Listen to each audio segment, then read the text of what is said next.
Olá, seja bem-vindo a mais esse tempo de nos aproximarmos da Bíblia Sagrada, de crescermos no conhecimento dessa que é a nossa grande herança, nossa maior herança, que nós precisamos conhecer a cada dia. Nesse nosso estudo agora, estamos estudando a carta de Paulo aos Colossenses. Esse aqui é o nosso segundo vídeo. Então, se você não assistiu o primeiro, não deixa de entrar lá no canal, dar uma olhadinha lá em playlists. Foi criada uma playlist, né? Como se fosse uma série, onde você vai encontrar todos os vídeos que nós vamos estudar aqui a carta de Paulo aos Colossenses. O primeiro vídeo, então, já foi, que a gente estudou do capítulo 1, do versículo 1 até o 12. E agora nós vamos estudar aqui nesse segundo vídeo, capítulo 1 ainda, mas do versículo 13 até o versículo 23.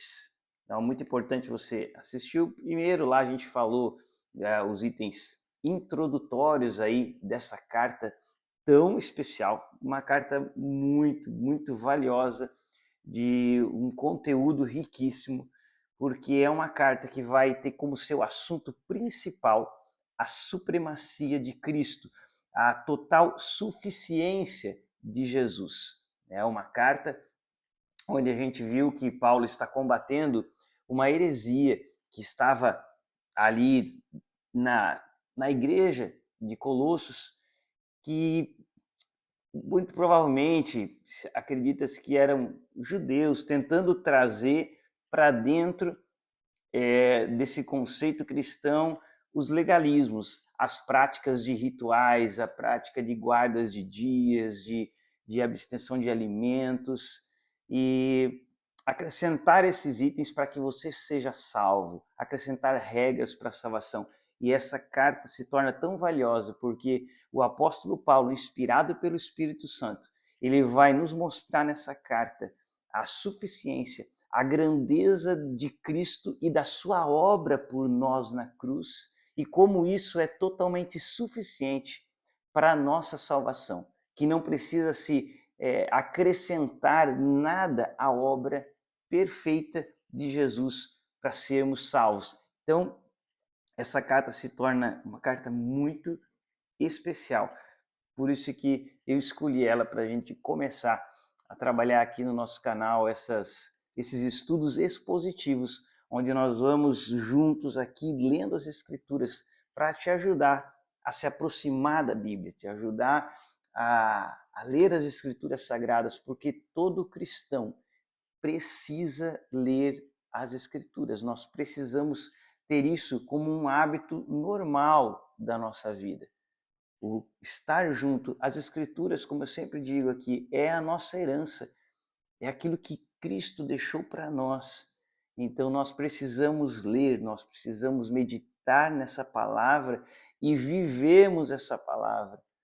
Foi o que nós vimos nesse primeiro, né? A vida do cristão, ela tem elementos, e esses três elementos que nós vimos é oração, amor pelos santos, amor pela igreja. O segundo elemento, um cristão ele está sempre crescendo no conhecimento de Deus, nas coisas de Deus.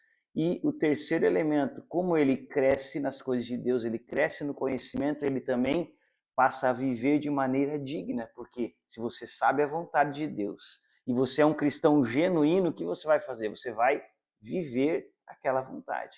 Então, são elementos que nós vimos já no primeiro, e agora nós vamos ver também três elementos maravilhosos aqui nessa continuação de Colossenses. Então vamos primeiro para a nossa leitura, onde nós pegamos agora são 10 versículos, né, do 13 ao 23, e nós lemos ele, e depois nós vamos juntos buscar compreender o texto e extrair do texto aprendizados para a nossa vida prática.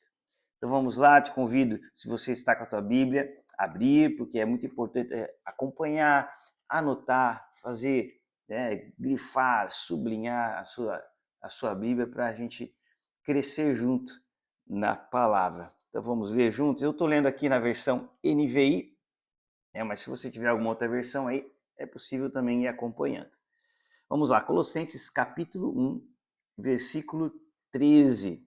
A palavra de Deus diz assim: pois ele nos resgatou do domínio das trevas e nos transportou para o reino do seu Filho amado, em quem nós temos a redenção, a saber, o perdão dos pecados.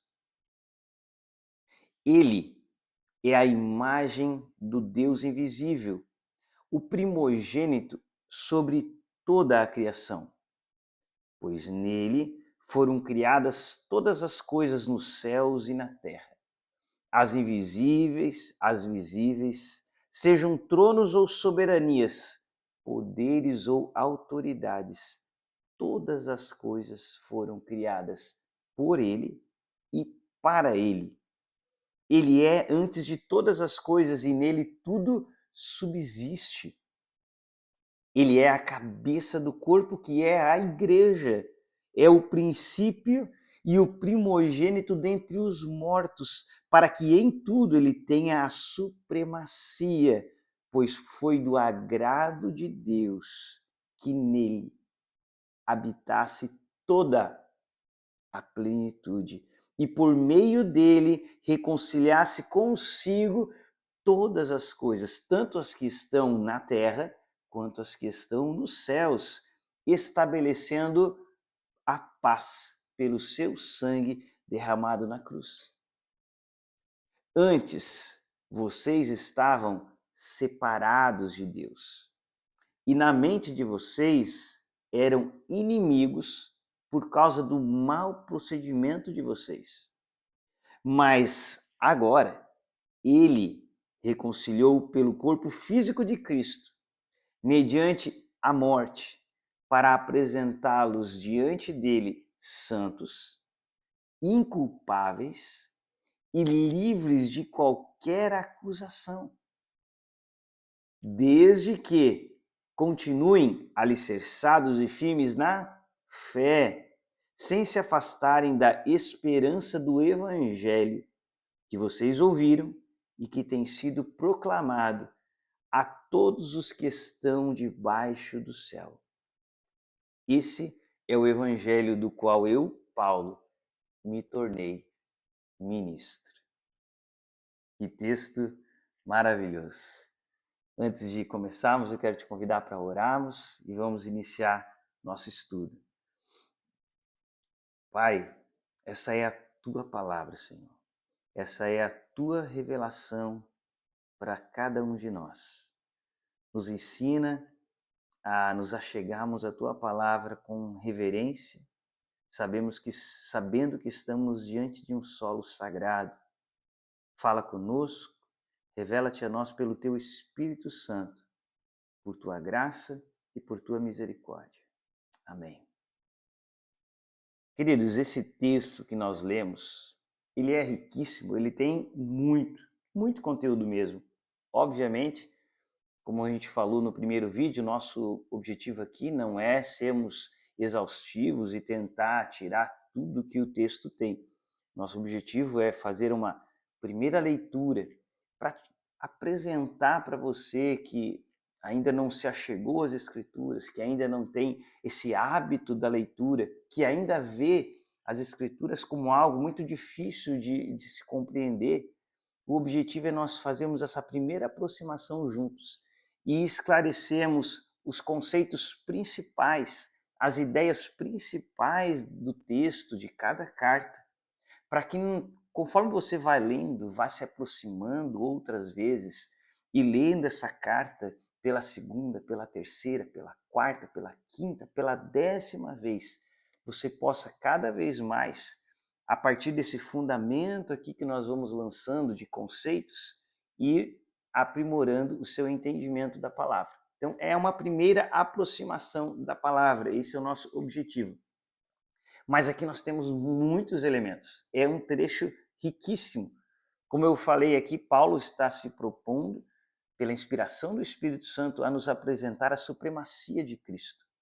E ele vai começar falando para nós o que Deus fez através de Cristo por nós. E ele vai usar essa palavra aqui, ele nos resgatou. A palavra resgatar está falando de alguém que é tirado de um lugar. Alguém que é tirado de um lugar do qual ele não pode sair sozinho. Ora, alguém que pode sair de um local sozinho, ele não precisa de resgate, ok? Se eu e você não precisássemos ser resgatados, se pudéssemos por nossa escolha, por nossa liberdade, sairmos de um lugar, não haveria necessidade de resgate. Acabamos de ter um caso tão conhecido de pessoas que caem em lugares e precisam ser resgatadas. Por quê? Porque ela não tem condição de sair de lá sozinhos. Essa é a minha condição e a sua. Da onde que nós somos resgatados? O texto vai dizer, no versículo 13, ele nos resgatou do domínio das trevas. É onde nós estávamos, sem condição alguma de sairmos de lá. Mas o que ele faz? Ele nos resgata, nos tira das trevas e nos transporta para o reino do seu Filho amado. Então, essa imagem de dois reinos, essa imagem que eu quero que você comece a visualizar. Nós temos dois reinos. Nós temos o reino das trevas e nós temos o reino de Cristo, o reino do Filho amado. E entre esses dois reinos não existe um caminho intermediário, não existe um reino intermediário onde você diz, olha, eu não quero me misturar com esse assunto. Eu não gosto de religião, tem muita gente mentirosa nesse assunto, então eu não quero me misturar, não quero ler a Bíblia, não quero ir para a igreja, eu quero viver minha vida. E aí você pensa, quando eu tomo essa posição, tem um reinozinho aqui no meio dos dois que eu fico ali. Errado. Não é isso que as Escrituras ensinam. Ou você está no reino das trevas, ou você está no reino de Cristo. Não existe um reino intermediário. Lembra que nós conversamos no primeiro vídeo sobre a declaração assustadora de Jesus? E vai ter aqueles em que vão dizer, lá no texto de Mateus, se você quiser anotar, né, se não anotou no último, Mateus 7, 21 a 23, que Jesus falando, olha, nem todo aquele que me diz Senhor, Senhor, entrará no reino dos céus, mas aquele que faz a vontade do meu Pai que está nos céus. E Jesus traz esse conceito dos últimos dias, olha, naquele dia muitos vão me dizer, Senhor, nós não profetizamos no teu nome, em teu nome nós expulsamos os demônios, em teu nome nós não fizemos muitos milagres. Aí Jesus diz, mas eu vou dizer para essas pessoas de forma clara, eu nunca conheci vocês, afastem-se de mim, vocês que praticam o mal. E é de fato uma declaração assustadora, porque Jesus está se referindo aqui a pessoas que alegam que o conheciam, que alegam que tinham relacionamento com religião, com prática religiosa, mas Jesus vai falar, essa não é a questão é, você me conhece, eu conheço você, nós temos um relacionamento verdadeiro, a sua vida manifesta isso, porque Jesus vai dizer, afasta-se de mim, você que pratica o mal. Então, ou você está em Cristo, vive no reino da luz, faz parte da igreja de Cristo, ou você está no reino das trevas. Por isso que é tão importante eu e você termos a certeza da salvação. Nós não podemos pensar que isso é algo que eu vou resolver lá para frente. E essa é a primeira pergunta que eu quero fazer aqui para nós. Hoje, você tem certeza da sua salvação? Você está certo disso? Por quê? Porque nós estamos vendo aqui só temos dois reinos, o reino das trevas e o reino da luz. E a palavra vai dizer, lá em Hebreus capítulo 9, versículo 27, que depois da morte, aos homens está destinado morrer uma só vez e depois da morte vem o juízo. Depois da morte você será julgado por Deus. E a pergunta é, você está preparado? Talvez você pense, mas não é possível ter certeza da minha salvação, porque vai depender de como eu vou estar quando Jesus voltar. Não, é possível sim você estar certo da sua salvação. Por que eu digo isso? Porque a salvação, querido, não é pelas suas obras, não é por causa da sua capacidade de fazer o bem. Lembra que nós começamos falando aqui que eu e você precisamos ser resgatados de um lugar que a gente não pode sair? Então, eu e você estávamos, como Efésios diz, mortos em delitos e pecados. Essa era a nossa condição. Então, a salvação não depende se quando Jesus voltar eu vou estar. Aí eu acabei de contar, de cometer um pecado ali, eu contei uma mentira, e aí Jesus voltou, mesmo eu sendo cristão, como eu falei aquela mentira, perdi a salvação. Aí hoje eu levantei, hoje eu não menti nada, eu não cometi nenhum erro. Então, se Jesus voltasse hoje, beleza. Querido, isso, se você parar para perceber, essa mentalidade de agora estou salvo, agora estou perdido, agora estou salvo, estou perdido, é uma mentalidade de alguém que está pensando que vai ser salvo pelas suas obras. Porque depende da obra que você estiver realizando naquele momento, ou você vai ser salvo, ou você vai ser condenado. E não é isso que o Evangelho prega. O Evangelho nos prega a salvação pela fé na obra de Cristo, naquilo que Cristo fez. A nossa salvação depende daquilo que Cristo realizou na cruz do Calvário. Então, veja, vamos olhar aqui, a gente vai adiantar um pouquinho lá no texto, depois nós vamos voltar nesse cântico, nesse trecho anterior aqui, mas nós vamos dar um salto aqui do versículo 13 para o versículo 21. Dá só uma olhada no que ele diz lá. Quando a gente diz que nós fomos resgatados de um lugar que nós não podíamos sair, olha o que ele está falando. Versículo 21. Antes de nós estarmos em Cristo, vocês estavam separados de Deus. Olha essa palavra aqui. E na mente de vocês, vocês eram inimigos de Deus.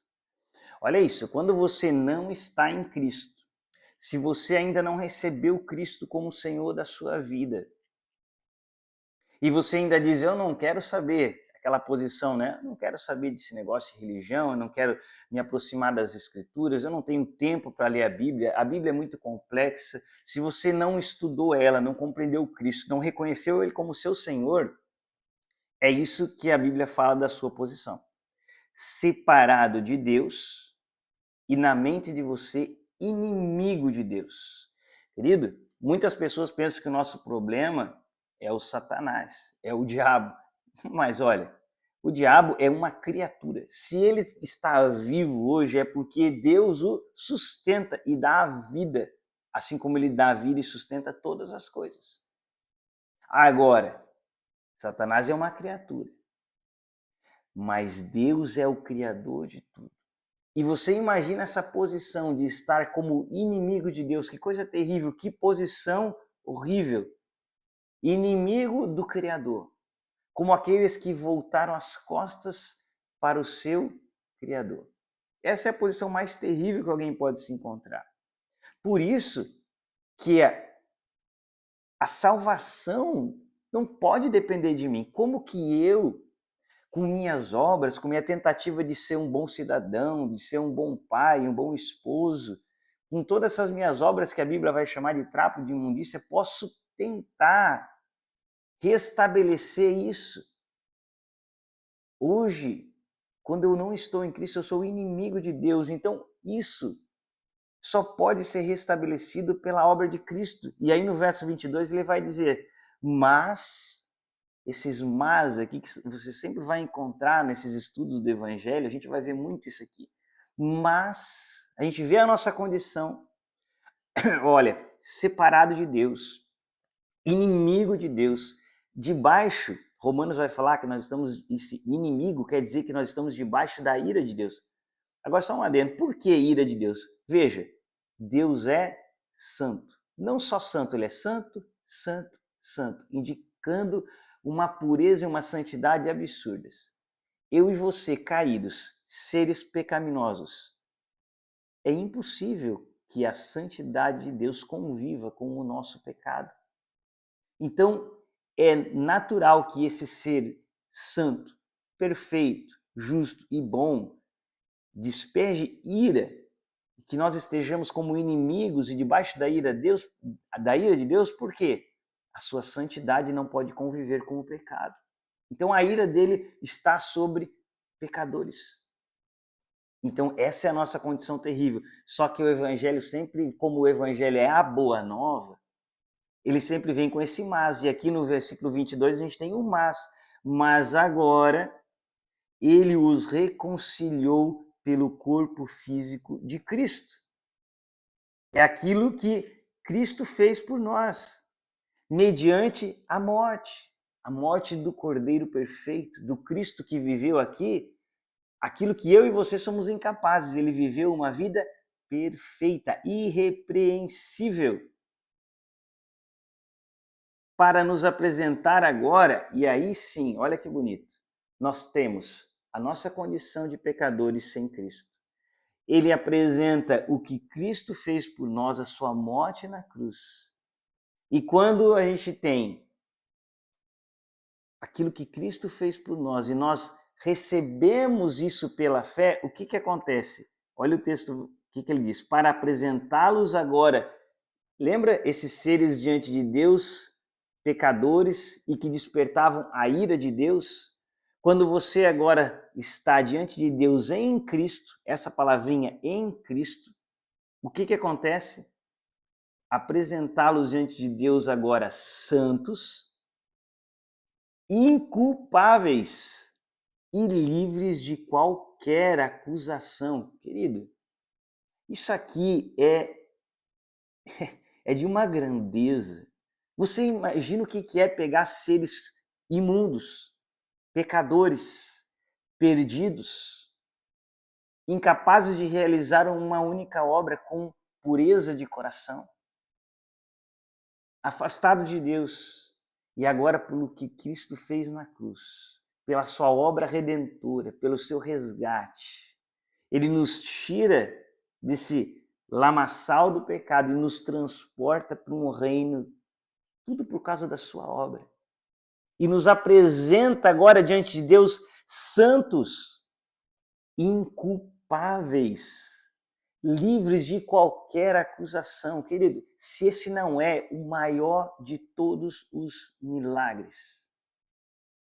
E o que o texto vai dizer que eu preciso fazer para receber isso? Para que isso aconteça na minha vida? O que é necessário?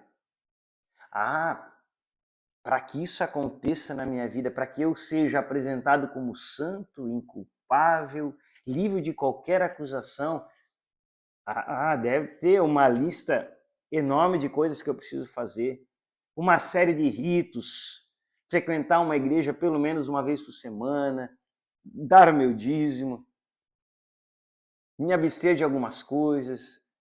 Não, não é o que o texto diz. Olha o que o texto vai dizer. Versículo 23. Olha a palavra que ele usa. Tudo isso pode acontecer com você. Ele diz, desde que vocês continuem alicerçados e firmes na fé. É isso que eu e você precisamos. Temos fé. Sem se afastarem da esperança do evangelho que vocês ouviram. Ou seja, eu preciso estar alicerçado na fé. Lembra que essa carta, Paulo está focando em combater o legalismo, a tentativa de merecer essa salvação? E ele está focando aqui, não.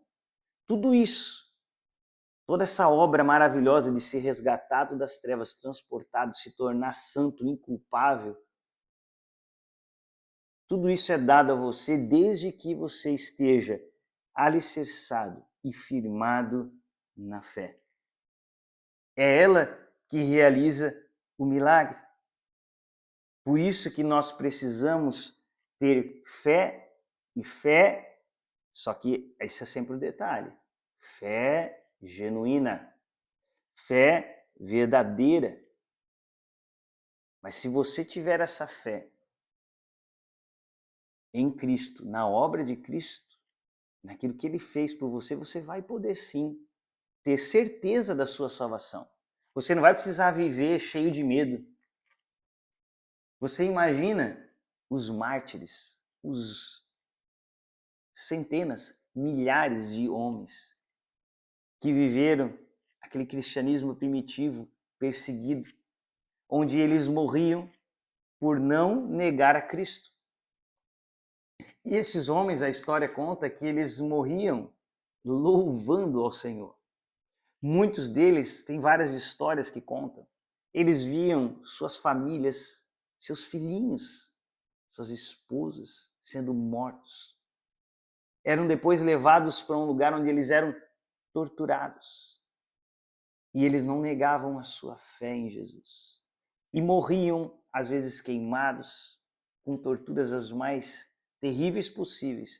Morriam louvando ao Senhor, testificando a fé de Cristo. Existem vários relatos. Por isso que a fé crescia e crescia, porque a testificação deles era tão forte, tão poderosa, que os algozes, aqueles que estavam torturando, aqueles que estavam cuidando deles nas prisões, iam se convertendo. Porque eles ficavam impressionados com tamanha fé, com tamanha certeza de salvação. Era isso que habitava no coração deles, não habitava o medo, agora salvo, agora não salvo. Eles tinham certeza da sua salvação. Os apóstolos, todos eles martirizados, com exceção de João, mas todos morrendo sem negar sua fé, certos da sua salvação, ninguém em dúvida. Veja o que o apóstolo Paulo diz em Filipenses 1:21. Olha só a mentalidade dele com relação à fé. Olha, porque para mim o viver é Cristo e o morrer é lucro. Porque eu sei para onde eu vou, porque eu tenho certeza da salvação.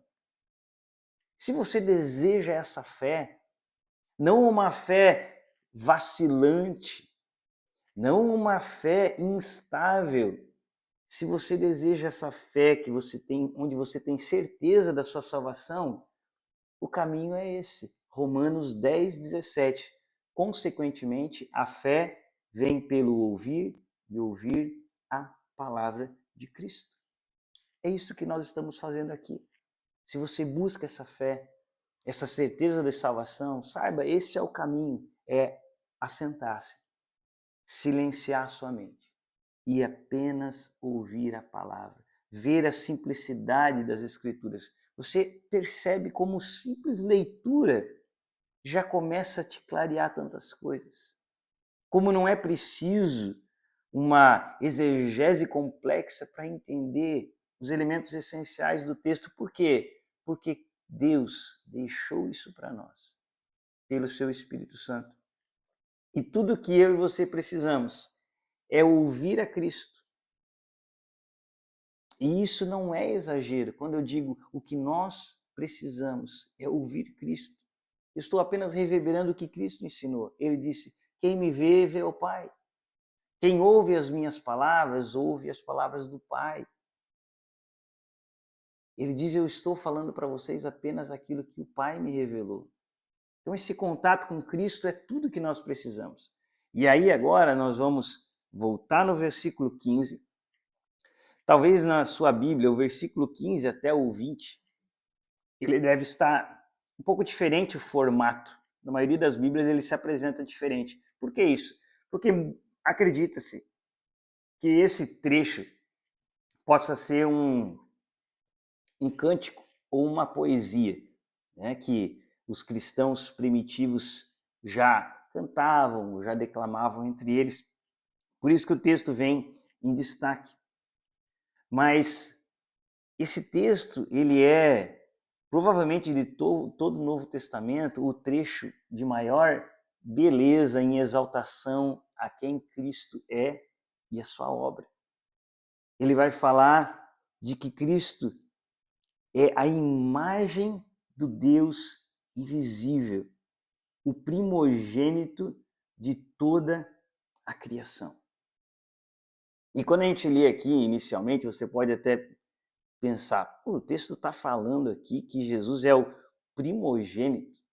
Primogênito não fala do primeiro filho criado, ele é o primeiro da criação. Então Jesus foi criado. Por isso a importância de não lermos versículos isolados da Bíblia. Nós precisamos ler sempre todo o contexto. Porque, veja, nesse caso aqui, a explicação já está no versículo seguinte. Olha o que o texto continua dizendo. Por que ele está chamando Jesus do primogênito sobre toda a criação? Aí ele começa já com a palavrinha, com a preposição pois. Por que eu estou falando que ele é primogênito? O texto está explicando. Pois nele foram criadas todas as coisas nos céus e na terra. Por que chama de primogênito, de primeiro? Porque tudo foi criado a partir dele. Lembra João capítulo 1, que vai dizer no princípio era o verbo, e o verbo estava com Deus, e o verbo era o próprio Deus. Ele estava no princípio com Deus, todas as coisas foram feitas por ele, e sem ele nada do que foi feito se fez. Veja como muitas vezes é simples. Uma leitura normal já nos esclarece uma dúvida do texto. Por que é primogênito? Porque tudo foi criado a partir dele. Isso é incrível pensar, né? Aquele homem simples, há 2000 anos atrás, caminhando lá na terra de Israel, naquelas ruas simples, naquela cidadezinha sem importância de Nazaré, por meio daquele homem, tudo que existe foi criado. Tudo foi criado por ele. E tem mais, o texto vai além. Aquele homem que era Deus encarnado, que era a visitação de Deus, o Emanuel. Ele não somente criou todas as coisas, mas o texto segue dizendo no versículo 17, olha aqui, que importante isso aqui. Ele é antes de todas as coisas e nele tudo subsiste. Isso aqui é muito importante. Entendemos que Deus em Cristo não só criou todas as coisas, mas nele tudo subsiste. Por que isso? Essa palavrinha subsiste, ela no seu original, ela quer dizer tudo é sustentado. Ele mantém e sustenta todas as coisas. Porque nós cristãos que conhecemos as Escrituras, nós não acreditamos naquilo que se chama deísmo. Não sei se você já ouviu falar essa expressão, deísmo. Para você gravar bem, né? Deísmo, pensa assim, ó, deísmo, deu corda e saiu. É como essa crença de que, olha, até acredito que tudo que é criado é muito grandioso para vir do acaso. Mas eu acredito que é um Deus que criou tudo, deixou tudo funcionando, estabeleceu leis naturais e foi embora. Esqueceu da terra. Essa é a ideia do deísmo. É um Deus que deu corda e viajou. Foi embora. Nós, querido, cristãos que leem a Bíblia, não cremos assim. Nós cremos num Deus que cria tudo, mas como o texto está falando de forma tão clara, e que ele também sustenta todas as coisas. Nós cremos num Deus soberano sobre tudo. Sobre o mal também? Sim. Um Deus que é soberano, claro. Ele, veja bem, ele não realiza o mal. De Deus nós acabamos de ver que ele é puro, perfeito, santo. Ele não é de forma alguma o autor do mal, mas ele tem poder sobre tudo. Ele pode impedir, qualquer coisa. Ele não é um Deus impotente diante de absolutamente nada que aconteça. Nós temos, entre tantas coisas, seria um assunto longo, mas entre tantos exemplos, a gente pode pegar a história de Jó. Tudo aquilo que aconteceu. Jó, um homem temente a Deus, um homem íntegro, um homem correto, mas ele perde filhos, perde bens, perde tudo que ele tinha, perde sua saúde. E Jó vai dizer assim: Deus deu e o diabo tirou? Não, não é isso que Jó declara. Jó vai dizer assim: Deus deu e Deus tirou. Ou seja, consciente de que nós sabemos pela história, né, que foi o diabo que se apresentou lá diante de Deus e pediu permissão. Ou seja, nada nessa terra acontece se Deus não o permite, sem que Deus esteja no controle. Lembra Jesus sendo crucificado? O ato de maior injustiça praticada aqui nessa terra, o único homem verdadeiramente injusto é traído, é morto, é humilhado. E talvez você pense, foi, os homens. Mas olha o que a palavra vai dizer a respeito de Judas. Quem que dá o fôlego de vida? Quem que sustenta Judas que traiu Jesus? Olha só o que está escrito em Atos capítulo 4, versículo 27 a 28. Esse texto é muito interessante. Porque, de fato, nessa cidade, Herodes e Pôncio Pilatos, junto com os gentios e gente de Israel, se juntaram contra o seu santo servo Jesus. Ou seja, às vezes tem essa discussão, quem foi que matou? Teve um período da história cristã tão triste, onde se tentou atribuir toda a culpa aos judeus. Mas, querido, foi todos nós, gentios, judeus, se juntaram contra o servo perfeito, o Deus Emanuel, a quem ungiste para fazerem, aí a gente pensa assim, fazerem tudo que vocês estavam desejando no coração. Olha, para fazerem tudo o que a tua mão e o teu propósito pré-determinaram. O que os homens realizaram sim a partir do mal que está dentro de nós. Nós já vimos. Nós somos naturalmente seres caídos, seres pecaminosos. Mas não somos capazes de agir ou de fazer qualquer coisa sem que Deus esteja no controle. Sem que Deus tenha, assim antes, determinado que acontecesse. É claro o texto. Eles fizeram tudo o que fizeram com Jesus. Porque Deus já havia predeterminado para fazerem tudo o que a tua mão e o teu propósito predeterminaram.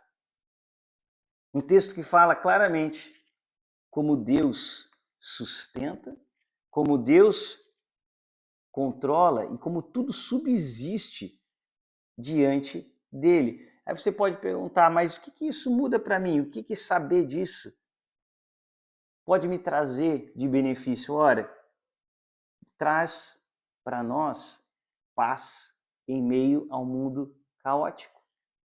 Traz para nós segurança, porque eu sei que nesse mundo, mesmo um mundo caótico, mesmo um mundo repleto de tanto mal, eu posso saber que não somos vítimas do acaso, que não existe acaso e que nós podemos confiar no nosso Deus. Veja textos como Mateus 10, 29, que diz assim, olha, não se vendem 2 pardais por uma moedinha? Pardalzinho não é um serzinho sem muita significância? E o texto vai dizer, entretanto, nenhum deles cairá no chão sem o consentimento do Pai de vocês. Olha só que texto magnífico. E é um texto que nos traz de forma tão clara a soberania de Deus sobre tudo, sobre cada pequeno detalhe. Isso nos traz confiança de saber, como Paulo declara, que todas as coisas cooperam para o bem daqueles que amam a Deus. Eu posso ter certeza, mesmo coisas que eu hoje não compreenda. Eu sei que Deus é soberano. Eu sei que tudo vai terminar em glória a Ele se eu estiver nele. Se a minha vida for dele, até mesmo a morte. Veja o que Paulo vai dizer em Filipenses capítulo 1, versículo 20. Olha que linda essa declaração. Minha ardente expectativa e esperança é que em nada eu serei envergonhado, mas que com toda a ousadia, como sempre, também agora, Cristo será engrandecido no meu corpo, quer pela vida, quer pela morte. Isso é tão incrível na vida do cristão, querido. Essa compreensão de que Deus controla e tudo subsiste nele, que para nós, para um cristão que adquiriu essa mente, a mentalidade de Cristo, quer pela vida, quer eu viva, quer eu morra, não importa, o Senhor será engrandecido, porque é para isso que um cristão vive. Quando ele entende o Evangelho, quando ele entende o que era, da onde ele foi resgatado, quando nós compreendemos que nós estávamos mortos e agora nós ganhamos tudo de forma gratuita. O resultado disso não é libertinagem, não é aquilo, já que a graça abundou, vamos pecar mais para que a graça superabunde. Não, esse não é o pensamento do cristão. O pensamento do cristão é o contrário. Se ele me deu tudo isso de forma gratuita, agora essa nova vida que eu tenho vai ter um único objetivo, é engrandecê-lo, é viver para ele, é espalhar essa mensagem. É isso que acontece num coração onde a fé genuína é gerada. É um desejo de viver para ele. Por isso que muitos tentam deturpar a mensagem genuína do Evangelho, dessa fé, da salvação exclusivamente pela fé. E dizem, olha, se você falar que a salvação é só pela fé e não é por obras, você vai incentivar as pessoas a viverem do jeito que elas quiserem. A viverem uma vida de pecado e dizer, não, mas é a fé que me salva. Isso em teologia se chama antinomismo. Mas isso, querido, não é o Evangelho. O Evangelho, ele nos constrange, como Paulo vai dizer em 2 Coríntios, de uma maneira tão grande, o amor de Cristo me constrange, olha o que ele fez por mim, que tudo que eu posso imaginar é viver para Cristo, é viver para o seu reino. Um morreu por todos, logo todos morreram. Como podemos viver no pecado? Se fomos justamente salvos do pecado. E o salário do pecado é a morte, mas o dom gratuito de Deus é a vida em Cristo Jesus. Nós fomos salvos justamente para a vida em Cristo. Nós somos tirados do reino das trevas para o reino da luz. Então, um cristão genuíno, uma fé genuína, jamais vai ter essa mentalidade de que a obra é totalmente de Cristo, então, beleza, estou livre. Não, eu estou livre para viver uma vida nova, para usufruir de uma vida agora estabelecida, preparada por Deus para mim. E a continuação desse texto aqui, desse cântico, dessa poesia que Paulo nos traz aqui, ela fala muito disso. Porque nós somos salvos não para vivermos para nós mesmos.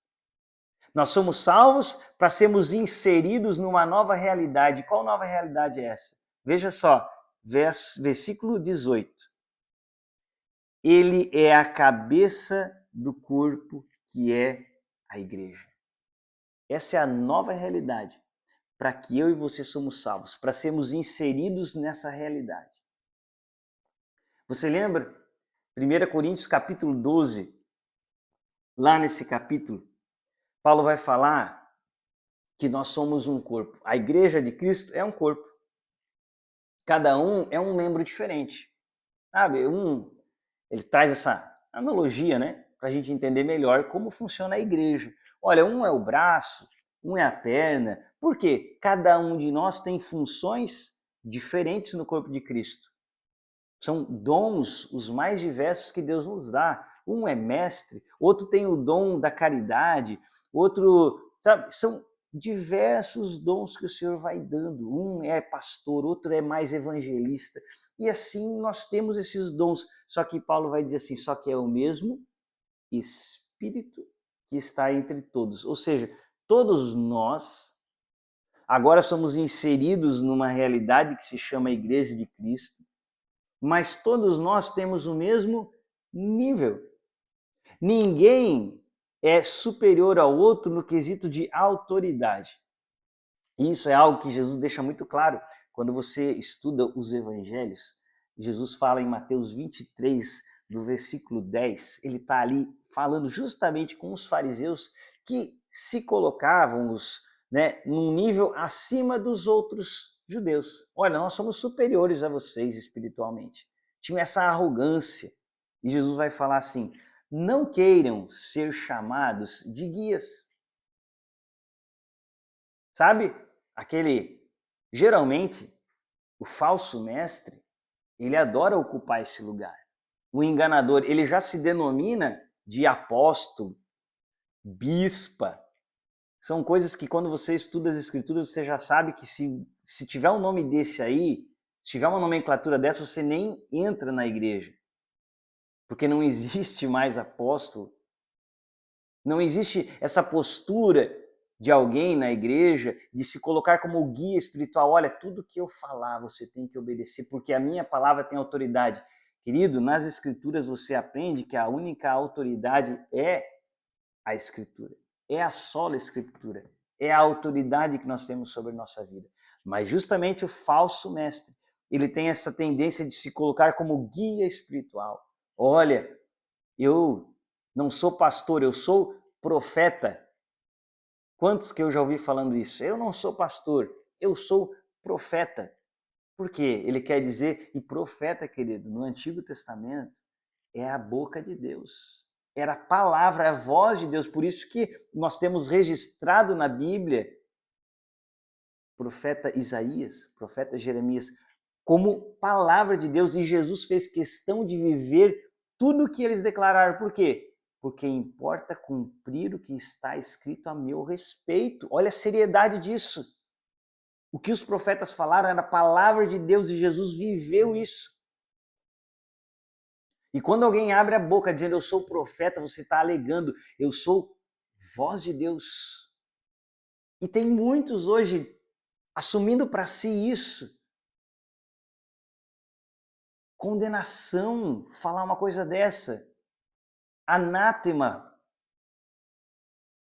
E Jesus está falando, não queiram ser chamados de guias. De dizer que você é o guia espiritual, que você determina o que a pessoa deve fazer, o que a pessoa deve viver. Não, quem determina são as escrituras. Não deixe ninguém, querido, determinar para você e dizer eu sou autoridade sobre a tua vida. Não, a autoridade deixada por Deus para a nossa vida é as escrituras. É aquilo que está aqui nas escrituras. Essa é a nossa autoridade, essa é a nossa regra de fé e de prática. Olha o que Jesus vai dizer. Porque um só é o guia de vocês. Somente um é o guia. Não existe outro guia. O guia de vocês é o Cristo, o ungido, o Messias, ele mesmo. As minhas palavras, lembra? São espírito e são vida. Nas palavras de Cristo, no que nós temos registrados aqui pelos seus apóstolos, aqueles que foram de fato comissionados por Cristo para nos revelarem a vontade plena e perfeita de Deus. Então fuja de igrejas, falsas igrejas, onde homens se colocam como guias espirituais, como profetas, como autoridade sobre a sua vida e não apontam para as escrituras dizendo, não, só me sigam se eu estiver apontando coisas que estiver na escritura. Se eu falar alguma coisa diferente disso, esquece, Lembra de Paulo elogiando os bereanos?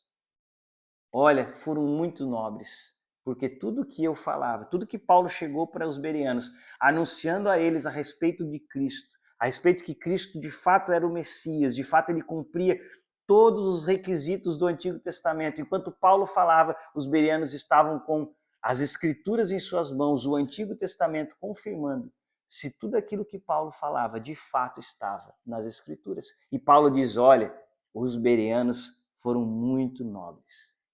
Que eu e você sejamos assim, querido.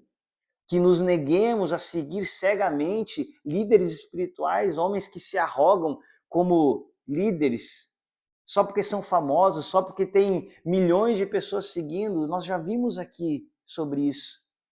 Que muitos são os que seguem pelo caminho da perdição, porque o caminho é largo, é espaçoso, e são poucos os que seguem pela porta estreita, pelo caminho estreito.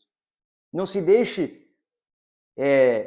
enganar, não se deixe ficar maravilhado pelas multidões que seguem tais pessoas. Isso não quer dizer que não são líderes enganosos. Todo aquele que arroga para si uma posição de que eu tenho a palavra final e não aponta para você as Escrituras e não diz constantemente, ei, leia as Escrituras, confere o que eu estou dizendo nas Escrituras, desconfie. Esse é o guia espiritual que Jesus condena. Isso não é evangelho, porque acabamos de ler aqui, o cabeça da igreja é Cristo. A autoridade da igreja é Cristo. E aonde eu encontro a voz de Cristo, não é na boca do profeta mais. A voz de Cristo está aqui. Está nas páginas da Escritura. Revelada de forma específica para mim e para você em toda ela, mas de uma forma mais fácil hoje, a revelação plena em Cristo Jesus e naquilo que seus discípulos, seus apóstolos escreveram para nós e nos deixaram aqui, nos evangelhos, nas cartas de Paulo, que uma delas nós estamos estudando aqui, para aprender isso. Então, querido, dedique, concluindo agora, dedique todos os seus dias para contemplar Cristo. Para contemplar a face de Jesus. Nós vimos aqui como Cristo é totalmente suficiente para a salvação. Como Cristo é supremo sobre tudo, não existe nada que esteja acima dele, nem nenhum outro. Negue devoção a qualquer outro elemento que alguém tenha te apresentado, porque Cristo é apresentado nas Escrituras como supremo. Ninguém mais é digno de minha devoção, a não ser o Cristo. Olha esse texto, 2 Coríntios, capítulo 4, versículo 6. Abre sua Bíblia lá, sublinha esse texto. Olha que texto incrível a respeito do que você encontra ao contemplar Cristo. Pois Deus que disse, das trevas resplandeça a luz. Ele mesmo brilhou no nosso coração, para a iluminação do conhecimento da glória de Deus na face de Cristo. Olha isso aqui. Conhecimento da glória de Deus na face de Cristo. E essa analogia aqui que Paulo traça é impressionante. Lembra no início de tudo, lá em Gênesis, o mundo era trevas. Só que como que Deus resolve isso? Com uma única palavra, dizendo, haja luz. Deus é o único capaz de trazer à existência aquilo que não existe. Então, em meio às trevas, ele simplesmente diz, haja luz. E com nós é a mesma coisa. Lembra que nós falamos, nossa condição? Estávamos separados, perdidos em trevas. Nosso interior se tornou trevas, se tornou escuridão. E é isso que Jesus vem fazer. Ele veio para nos trazer a sua luz, ele mesmo. Olha isso. No início do mundo, no Gênesis, Deus diz, haja luz. Mas para resolver o problema das minhas trevas interior, olha o que o texto diz. Ele mesmo, Deus mesmo, deixou a sua glória, se fez homem, habitou entre nós. Em Cristo se revelou. Para quê? Para que em Cristo, ao contemplar Cristo, ao ver Cristo, ao conhecer Cristo, através das Escrituras Sagradas, eu possa ver a glória de Deus revelada na face de Cristo, em quem Cristo é. E a luz agora possa ser gerada em mim, para que haja luz, para que se dissipem as trevas do meu coração. A beleza desse texto, querido, é incrível. Assim como Deus grita e fala, né, com a sua palavra, haja luz. Ele quer fazer essa mesma declaração em nosso coração. Dissipar as trevas, dissipar o mal, trazer luz em nós, através da contemplação da face de Cristo, de quem Cristo é, porque Ele é o Deus encarnado, é Deus entre nós. Então, que fique essa mensagem para nós, que não existe nada em você que seja impossível de que Deus transforme em Cristo Jesus.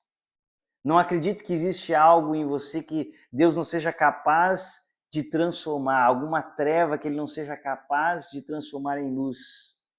Porque não existe nada que esteja fora do poder dEle, fora do alcance dEle. Contemple Cristo. Aprenda a contemplar a face de Cristo.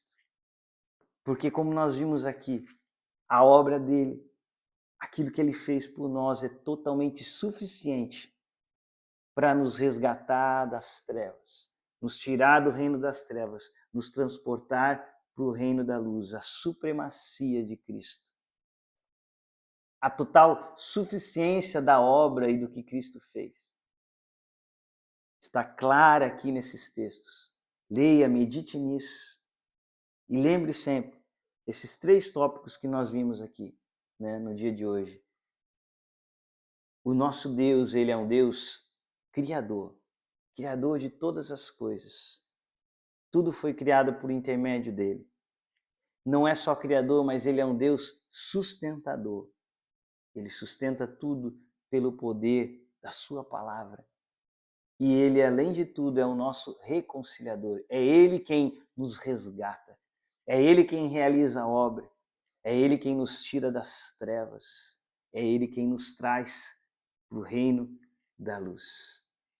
Amém, querido? Que você seja abençoado por essa palavra e que você também possa ser um abençoador, que você possa compartilhar essa palavra, que você possa fazer com que o nosso canal aqui cresça junto. Sempre que você curte, sempre que você comenta, sempre que você passa adiante essa mensagem, você está ajudando a levar a mensagem do Evangelho adiante. Então não deixa de fazer isso, de compartilhar, de curtir, de comentar, de conversar, de colocar ali no comentário algum texto que falou ao seu coração. Vamos juntos continuar essa caminhada tão especial de ler as Escrituras, de permitir que o Evangelho vá nos transformando a cada dia. Amém, querido? Até o próximo vídeo, onde nós vamos dar continuidade aqui no capítulo 1, e no próximo vídeo a gente encerra o capítulo 1 já de Colossenses, e aí partimos depois para o capítulo 2. Que a graça e a paz esteja com cada um de vocês. Amém.